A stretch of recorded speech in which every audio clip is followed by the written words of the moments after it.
You know, usually when we tune into the news, political changes feel pretty incremental. Right. Yeah. You get like a new policy here or maybe a subtle shift in the polls there, but imagine waking up to hear a sitting president simply declare to a crowd of his supporters that his country will never, ever hold elections again. I mean, it is exactly the kind of headline that forces you to just stop whatever you're doing, reread it, Yeah. and wonder if maybe something was lost in translation. Exactly. But it wasn't. And that staggering piece of news out of Nicaragua this past July in 2026, well, that's the catalyst for our deep dive today. It really is an incredible moment to analyze. Yeah, so we are digging into this massive stack of sources. Today we've got the BTI 2026 Country Report, a May 2026 update from USCIRF, responses from UN human rights officials, and a bunch of different media analyses. Which is a lot of ground to cover. Oh, totally.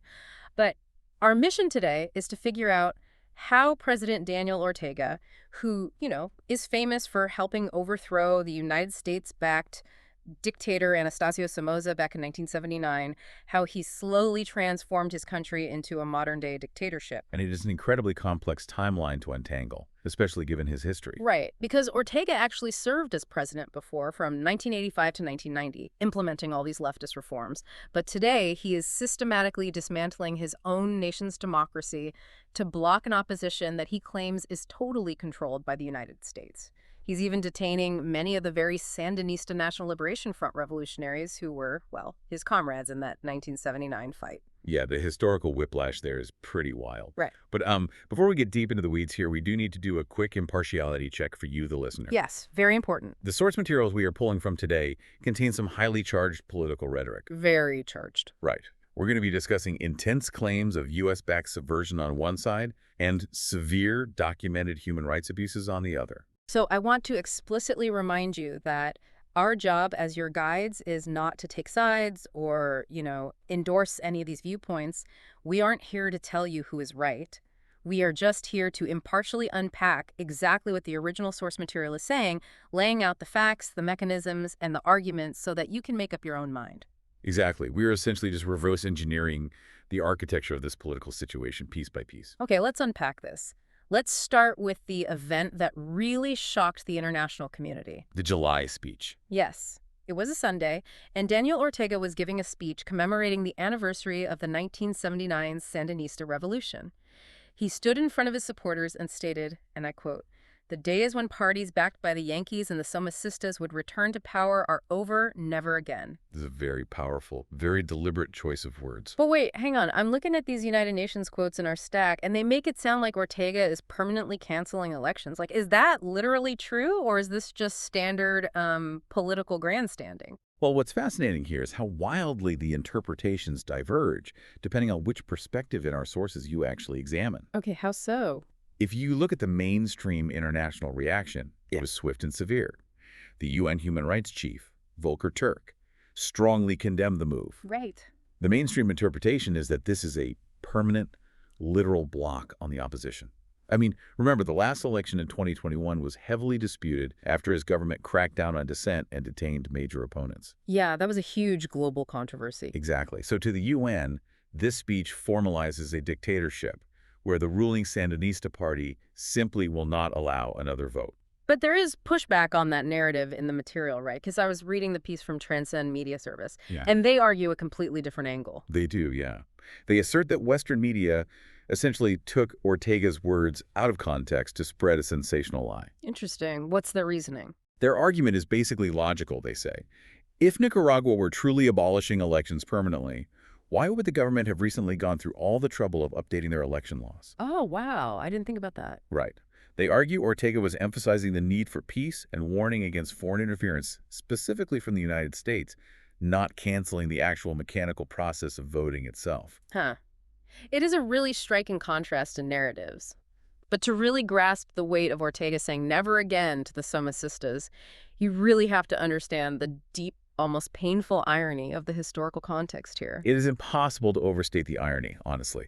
Ortega and the FSLN were the revolutionaries who fought to tear down the brutal Somoza family dictatorship. And now, fast forward to today, the reports note that he has actively detained and jailed many of the very same people who fought by his side in '79. He is using the exact same mechanisms of state repression against his old allies that they once fought against together. Which makes me wonder about the mechanics of all this. Because a leader doesn't just wake up on a Sunday morning, walk up to a podium, and effectively announce they are holding on to power forever without having built a system that allows them to get away with it. No, absolutely not. You have to lay the groundwork first. You absolutely have to engineer the legal and political landscape way before you make a speech like that. It's like playing a board game where one player gets to legally rewrite the rule book while everyone else is, like, taking their turn. That's a great way to put it. By the time you realize what's happening, they've made it against the rules for anyone else to win. That is a highly accurate way to describe the constitutional reforms that Nicaragua just pushed through. Okay, walk me through those. So, according to data from the Bertelsmann Transformation Index, the BTI 2026 report, which is this comprehensive thing that basically measures how well developing countries are managing democracy and their economies, in November 2024, the National Assembly approved these sweeping constitutional reforms. And they took effect in early 2025, right? Yes. And this wasn't just a minor update. They fundamentally restructured the executive branch. They extended the presidential term to 6 years, for one. Wow, 6 years. And, maybe even more drastically, they officially abolished the traditional roles of president and vice president. I'm struggling to understand the timing and purpose of this. They abolished the presidency. Like, why rewrite the Constitution now just to change a title? Well, they didn't just change the title. They replaced it with a co-presidency. A co-president, yeah. This legal elevated Ortega's wife, Rosario Murillo, who's already serving as vice president, to the role of co-president alongside him. Ah, okay. And the analysis from the Inter-American Dialogue points out a really crucial detail explaining the why here. Daniel Ortega's physical condition is declining. I see. While he remains the historical figurehead, his role is becoming largely symbolic. So this isn't just about sharing a title for the sake of it. No, not at all. It is about preparing the ground for dynastic succession. It ensures that if Ortega passes away or is incapacitated, Murillo has total, legally unquestionable authority. It is literally returning to a family-run state, which mirrors the very regime they overthrew. Exactly. But rewriting the Constitution at the very top is really only half the battle. You also have to protect the people enforcing your rules at the bottom. Right, on the streets. And that leads us to Article 97 of this new Constitution, which explains a lot about how they maintain control. You were talking about the rebranding of the paramilitary groups, I assume. Yes. So the Constitution officially rebranded these informal paramilitary groups as a volunteer police force. It designates them as an auxiliary support body for the national police. Right. But how does a volunteer police force actually function day to day? Like, what does that mean in practice? To understand the mechanics of why that is so terrifying, we really have to look back at the massive pro-democracy protests that erupted in Nicaragua in 2018. During those protests, informal, heavily armed paramilitary groups coordinated directly with official security forces to violently and sometimes lethally suppress the demonstrators. Oh, wow. Yeah. Up until 2025, those groups operated entirely outside the law. They were essentially extrajudicial enforcers used to do the dirty work. And now, with Article 97, they are legal. Exactly. Article 97 institutionalizes them. It legally protects the very armed groups that terrorize the population, neutralizing any future legal pushback against them. Yeah. They are now an official arm of the state apparatus. So the regime has basically built a legal fortress around its leaders and its street-level enforcers. A fortress is a good word for it. But, you know, a fortress only protects you. It doesn't eliminate your rivals. Here's where it gets really interesting, because they aren't just jailing your political opponents anymore. The tactics have evolved into something much more systematic. The shift in tactics over the last few years is just remarkable and incredibly severe. Let's look at the staggering numbers from the recent reports. In February 2023, the government released 222 political prisoners. Right. But they immediately deported them to the United States. Then, in September 2024, they released another 135 political prisoners and deported them to Guatemala. But here's the thing, the physical deportation is really only step one. Step one, what comes after that? Well, the regime deployed a new mechanism of control mass denationalization. Under a new special law, the government declared these hundreds of deported individuals to be traitors to the fatherland. Wow. And based on that specific designation, they systematically stripped them of their Nicaraguan citizenship. So they didn't just kick these people out of the country, they literally erased them from the books. Precisely. They revoked their citizenship, seized their homes, confiscated their assets, and made them legally stateless overnight. Yes. And they closed any remaining loopholes, too. In January 2026, a constitutional reform was adopted that eliminated dual citizenship entirely. That is insane. It is a systematic, paperwork-driven effort to ensure that anyone deemed an enemy of the state has no legal standing, no property, and no right to ever return to their home country. I want you, the listener, to just imagine the psychological terror of that for a second. Yeah, really think about it. You speak out against the government, you get thrown in a notorious prison, and when you are finally released, you're put on a plane, dropped in a foreign country, and told your nationality has been erased. Your house is gone. Your bank account is gone. You are officially a nobody in the eyes of the country you were born in. And the mechanism of punishment doesn't even stop with the activists themselves. UN reports highlight how the Ortega Murillo regime has escalated this strategy of transnational repression. Transnational repression. Yeah. Basically, if you manage to escape into exile, Nicaraguan consulates would just refuse to renew your passport. You become informally stateless, unable to travel or work legally abroad. It's like a digitized form of exile. They are using modern telecommunications networks to hack devices and surveil dissidents online across international borders. Furthermore, the UN inquiry found that family members who are left behind inside Nicaragua are essentially held as hostages. Wait, really? Yeah, they are targeted and victimized simply for being related to a perceived government opponent. That is so dark. It is. So even from exile in the U.S. or Costa Rica, these dissidents are terrified to speak out, knowing that a single critical tweet could result in their sibling or their parent back home being arrested or having their property seized. It is a masterclass in isolating your enemies. So, okay, Ortega has legally neutralized the politicians and exiled the activists. But there's a problem. Authoritarian regimes can't just silence politicians. They have to silence the community leaders people turn to when they are suffering. Right, any alternate center of influence. Exactly. Which brings us to the government's astonishing war on civil society and specifically the Catholic Church. It is a profound and aggressive shift in the country's social fabric. When you read the on-the-ground accounts from the May 2026 update by the United States Commission on International Religious Freedom, it is just surreal. Since this crisis began, the government has shuttered roughly 80% of the non-governmental organizations in the country. 80%? That's massive. We are talking about 1,500 NGOs and churches just forced to close down. In late 2025, they even instituted a ban on travelers bringing Bibles into the country. And the suppression of public faith became incredibly visible during Lent in 2026.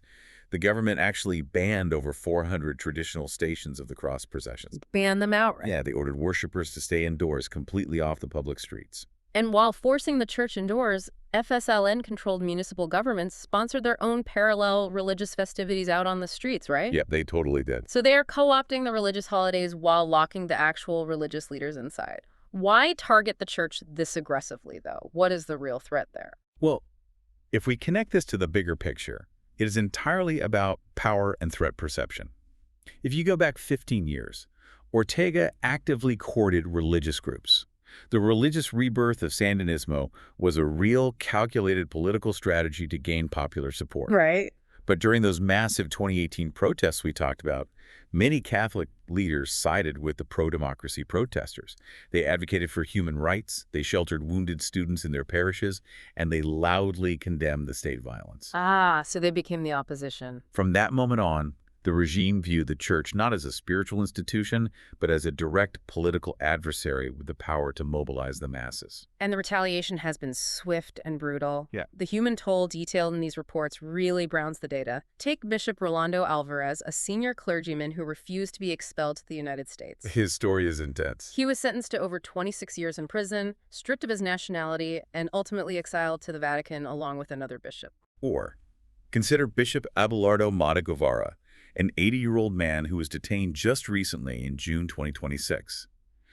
The government now mandates that priests seek explicit police authorization just to travel between municipalities. They need police permission just to drive to another town. Exactly. They have turned local priests into heavily monitored subjects. But the repression isn't just targeting the Catholic hierarchy either.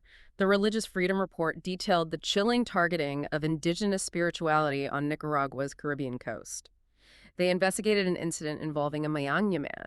Police subjected him to simulated drowning, basically torturing him by repeatedly forcing his head into a local river. And the agonizing context there, the real psychological weapon being deployed, is that river is considered a sacred source of life by the Mayanya community. Oh, man. The authorities deliberately inverted a sacred spiritual site into a site of torture before taking him to a prison in Managua. It is a direct, calculated assault on the ancestral beliefs and the land connection of indigenous populations. It is incredibly grim. So as someone reading all this, looking at the shuttered churches, the erased citizenships, the mass arrests, a very logical question comes to mind. How is this state still running? Exactly. If the country is experiencing this level of severe political and social upheaval, how is the state still functioning? Why hasn't the economy just completely collapsed? It is the ultimate economic paradox of the Nicaraguan crisis.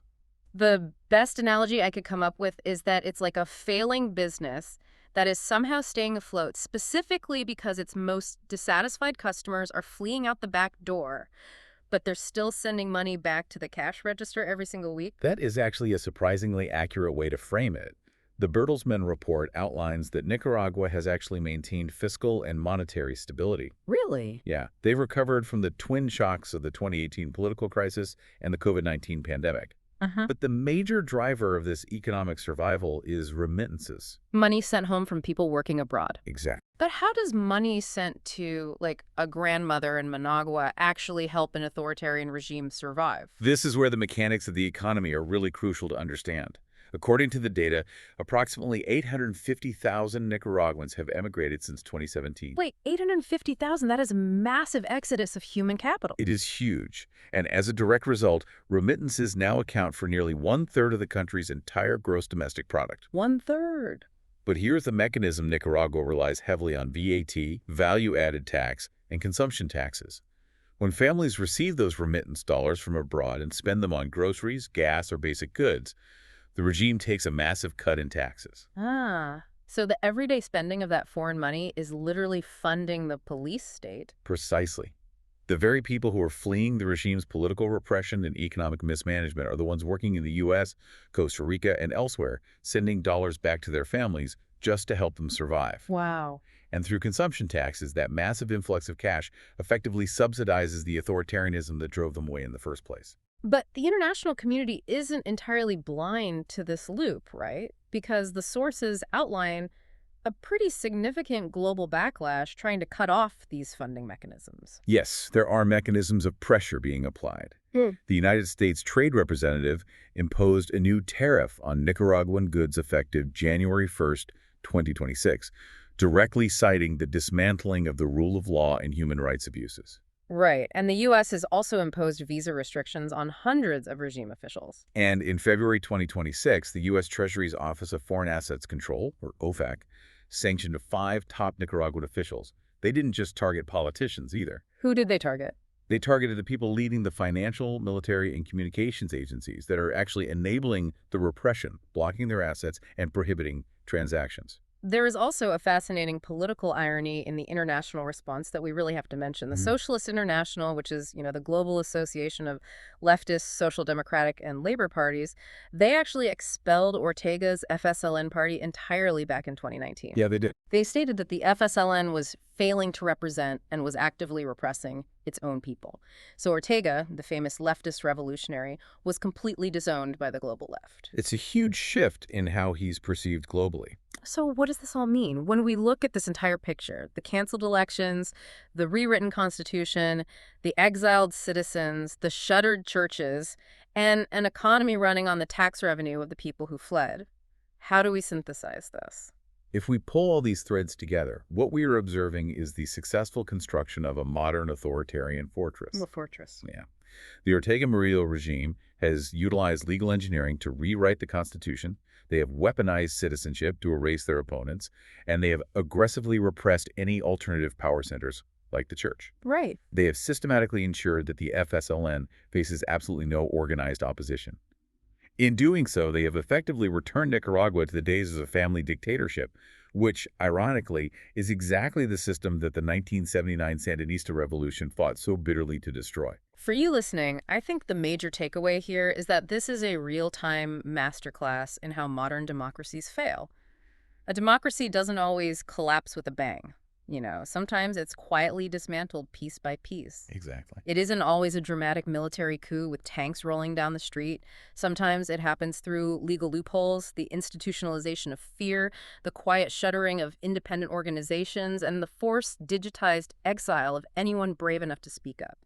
It happens through paperwork and intimidation just as much as through force. This raises an important question, actually. A final, vital thought raised by the sources that we should probably leave you to mull over. Oh, I'd love to hear it. The entire legitimacy of this regime is built on the historical mythology of Daniel Ortega and the 1979 revolution. He is the icon.